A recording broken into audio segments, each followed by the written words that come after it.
গতকাল ছিল শাপলা চত্বর ম্যাসাকারের ১ যুগ পূর্তি। ২০১৩ সালের ৫ মে এই ঘটনাটা ঘটেছিল।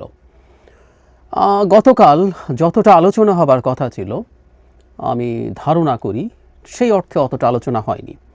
ইনফ্যাক্ট হেফাজত এর আগে একটা সমাবেশ করেছে ২-৩ দিন আগেই। সেটা তাদের বেশ কিছু দাবি এবং এর মধ্যে নারী নীতি বিষয়ক, নারী নীতি না, নারী সংস্কার কমিশনের যে রিপোর্ট সেটা একটা এজেন্ডা হওয়াতে যাবতীয় আলোচনা ওই দিকে চলে গেছে। এবং শুধু সেটা না, সেই সমাবেশের মঞ্চে নারীদের প্রতি যে ধরনের অবমাননাকর মন্তব্য করা হয়েছে, গালিগালাজ করা হয়েছে, আমরা যদি সহজ ভাষায় বলি, সেটা নিয়েও প্রচুর বিতর্ক হওয়াতে আমি ধারণা করি ৫ তারিখের এই মর্মান্তিক ঘটনাটা তুলনামূলকভাবে ধামাচাপা পড়ে গেছে।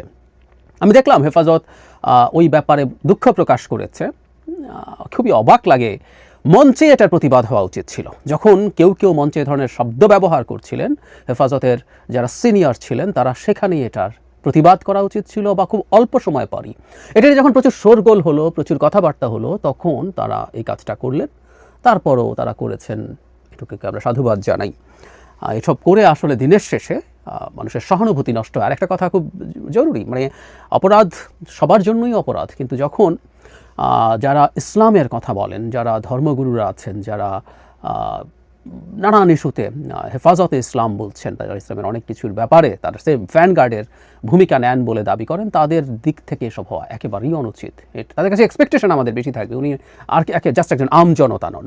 সুতরাং আমি আশা করব তারা ভবিষ্যতে তাদের দাবি দেওয়া প্রকাশের ক্ষেত্রে এই সতর্কতাগুলো রাখবেন।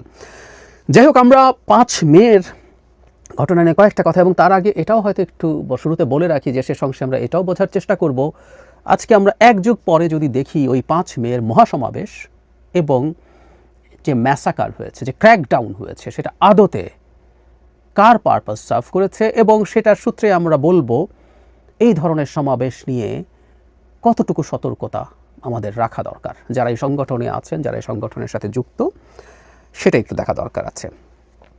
আসবো সে জায়গায়, কিন্তু ৫ মে নিয়ে আমি মনে করি যথেষ্ট সিরিয়াস কিছু একাডেমিক স্টাডি হওয়া দরকার আছে।